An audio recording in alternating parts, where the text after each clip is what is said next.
Bom, gente, mais uma segunda noite que chega, então vamos começar a trabalhar no nosso quadro que vem por aí, aqui do Fora de Curva. Mas não podemos deixar de lembrar que no dia de ontem, domingo, nós tivemos eleições municipais e, a meu ver, gente, os resultados foram nada mais, nada além do que o esperado. Eu até não quis me pronunciar a respeito disso, porque nós sabemos que eleições envolvem paixões. E sim, eu acho que os brasileiros devem sim ser apaixonados, mas não por ideologismos, por ideias sim, não por partidos políticos que viram mais times de futebol do que qualquer outra coisa e realmente a maior parte deles, ou a maior parte dos líderes nos quais nós votamos, não tem condições ou não tem preparo, não quer ter o preparo, que é o pior, para realmente gerir a administração pública, seja municipal, seja estados e seja a própria federação. Grande parte, ou a maioria, a meu ver, são assim, podem discordar de mim. Tanto aqueles que se definem como direita, como esquerda, falam normalmente nada mais do que algumas palavras soltas para tentar convencer um eleitorado apaixonado por ideias superficiais a votar neles. Depois eles se rendem ao dia a dia da administração pública, não tendo ou vontade política, ou força política, ou mesmo sem vontade mesmo, de realmente mudar alguma coisa para melhorar o Brasil. Eventualmente tem algumas mudanças sim na área tributária, mas como nós estamos acostumados, é aumento de impostos e isso não me interessa, por isso que eu fiquei quieto, pelo menos nesse momento de maior turbulência, de maior paixão, não quis me meter nesse assunto. Mas agora vamos para o nosso quadro que vem por aí. Meu nome é Eduardo Starosta e esse é o canal Fora de Curva. Bom, começando pela terça-feira, não vamos falar de Brasil, vamos conversar sobre nossos vizinhos, os argentinos, e lá vai ser divulgado amanhã, para quem está assistindo hoje segunda noite esse vídeo, vai ser divulgado então amanhã a produção industrial referente ao mês de agosto. Vamos lembrar o seguinte, nos meses anteriores, agora sob o governo de Milei, os resultados da produção das fábricas foi enormemente negativos e isso era uma coisa muito, mas muito esperada na medida em que aquele país está passando por grandes transformações de um modelo econômico para outro praticamente. Não posso botar minha mão no fogo para dizer se vai dar certo ou errado, espero que dê certo, mas é natural, como aconteceu na transição da União Soviética para os estados, para os países independentes lá da Europa Oriental, aconteceu um período de grandes turbulências, de grandes desestruturações produtivas e talvez seja isso que esteja, acho na verdade que é isso que está acontecendo na Argentina. Mas olha só, a produção manufatureira daquele país, recordando alguns indicadores do passado um pouco mais longínquo, que é o primeiro semestre do ano, mas fevereiro caiu 9,9%. Março, 21,2% negativo, abril, 16,6% também no vermelho, maio, 14,8% e junho, 20,1%. Já em julho, houve um arrefecimento dessa queda, foi uma retração de 5,4%. E aí eu pergunto, o que será que vai acontecer em agosto? Pode ser uma pequena queda, a meu ver, mas tem todas as condições, ou muitas das condições, de começar a reverter esse indicador negativo para alguma coisa do lado positivo. Por que eu digo isso? Primeiro, as transformações estão ocorrendo, pelo que eu vejo, apesar de muitas críticas, a Argentina é um país tão ou mais polarizado que o Brasil, então apesar de várias críticas, vários protestos de segmentos da sociedade, Milei ainda conta com grande apoio. Segundo a última pesquisa que eu andei lendo a respeito disso, a confiança nele chega a 53%, que depois de tanta queda de atividade econômica é um percentual bastante respeitável. Mas o que eu estou falando?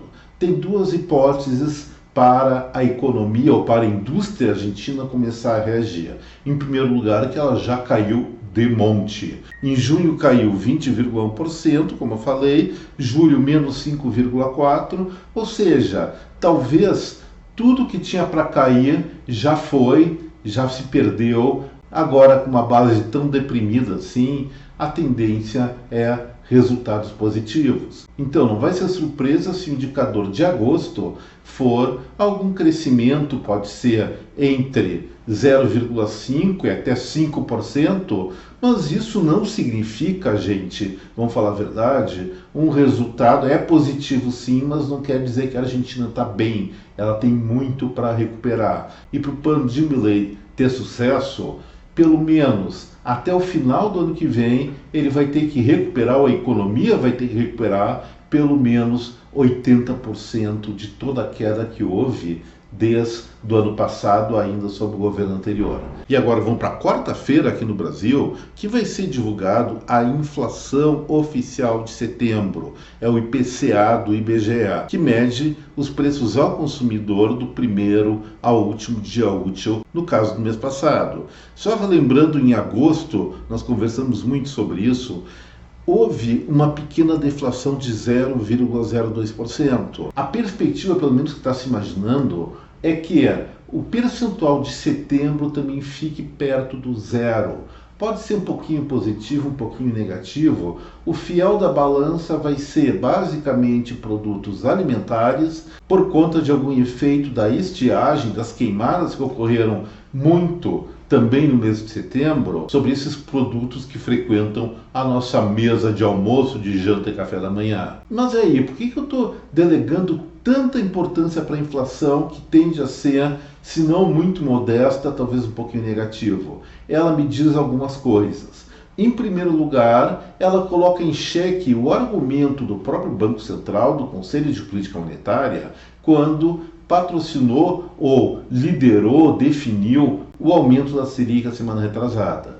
Na minha opinião, vou manter esse aumento de taxa de juros interna aqui do Brasil, ele foi devido quase que exclusivamente à questão da competição com outras moedas, outros títulos públicos, especialmente do capital estrangeiro. Mesmo que a taxa de juros dos Estados Unidos tenha caído, esse aumento de diferencial entre o juro brasileiro e o norte-americano deve incentivar a maiores aplicações estrangeiras, como eu falei, aqui no país. E isso se torna necessário em um país, ou um governo federal especialmente, que está arrecadando mais, mas a velocidade de crescimento da despesa pública ou do déficit público é muito maior do que a alta da receita. Isso coloca o país numa situação bastante perigosa, bastante insegura, e a maneira de não transformar isso numa inflação, num desespero monetário, é efetivamente e lamentavelmente aumentar juros. Então, não é a inflação de curto prazo, é de longo prazo, provocada exatamente pelo aumento da despesa pública. O aumento exacerbado e, vamos falar assim, um tanto quanto descriterioso dos gastos públicos, especialmente federais, mas estados e municípios estatais não escapam dessa chicotada que eu estou dando neles. E na quinta-feira, o dado do IBGE também, vai ser divulgado o resultado das vendas do comércio varejista no mês de agosto. Vamos relembrar que nos últimos meses esse indicador, sempre comparando com o mesmo mês do ano anterior, foi bastante positivo. Isso se deve a alguns fatores. Em primeiro lugar, esse crescimento do consumo está sim ligado ao aumento da despesa pública e o efeito de curto prazo, especialmente nos bens de consumo imediatos, vamos falar assim, alimentos, remédio, algumas publicações, ou seja, produtos de ticket médio também beneficiados com o aumento do emprego, mas ambas as duas situações, elas estão sendo alavancadas pelo aumento muito, mas muito grande dos gastos públicos. A questão fundamental é avaliar como que isso aí vai ficar no médio e longo prazo, e nesse ponto não sou muito otimista. Já aconteceu uma situação similar a essa aqui no Brasil, lá a partir de 2013, 2014, descambando por uma brutal recessão 2015, 16, 17, sendo que na maior parte dos setores a gente não recuperou os patamares produtivos. Agora, em 2024, que existiam no final do auge desse milagre, um tanto nada milagreiro, ocorrido no final de 2014.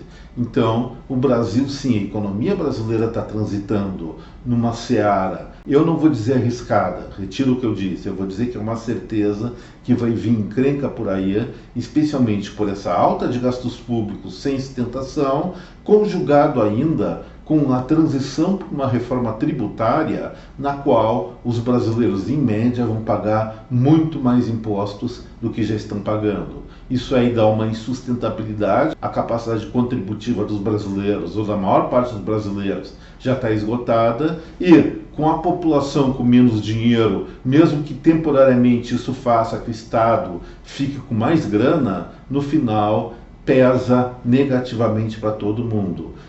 A economia com menos recursos para girar, ela fica com agilidade menor, reproduz menos o capital e com isso também tende a cair a arrecadação lá no futuro. Só que muitas pessoas, muitos economistas discordam do que eu estou falando e quem está querendo aproveitar essa festinha, esse milagrinho que está acontecendo agora, faça bom proveito. Mas depois, provavelmente ou quase que certamente, nós vamos repetir o que aconteceu em 2015, 2016, 2017, que foi muito, mas muito caro para todos nós brasileiros.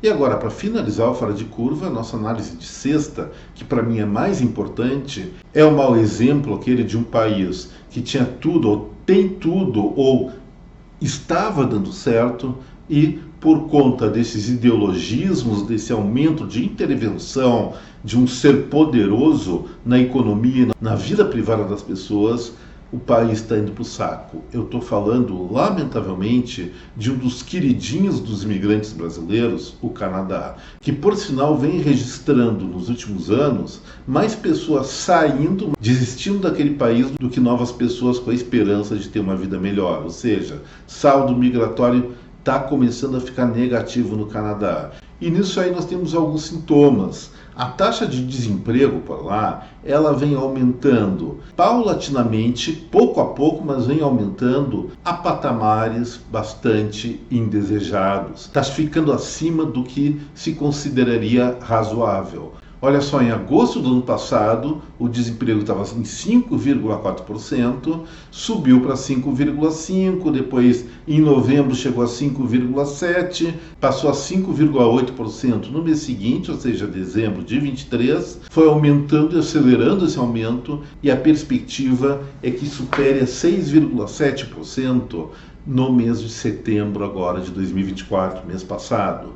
E por que está acontecendo isso? Será que é uma recessão particular do Canadá? Sim, é uma recessão particular do Canadá, não tem nada a ver com o contexto mundial, mas sim política pública, política de intervenção pública do presidente, eu acho que é presidente da República lá, o tal do Justin Trudeau, que realmente está patrocinando sérios e intensos aumentos da carga tributária e maior intervenção do Estado na economia. E isso nós já aprendemos, pelo menos aqui as pessoas do Fora de Curva já estão mais carecas do que eu de saber que excesso de intervenção, ainda mais excesso de intervenção nas relações privadas, acaba gerando, pode gerar até um aumento de arrecadação no curto prazo, mas depois isso aí descamba para um desastre econômico. É menor crescimento e principalmente queda da empregabilidade, que é o que está acontecendo naquele país.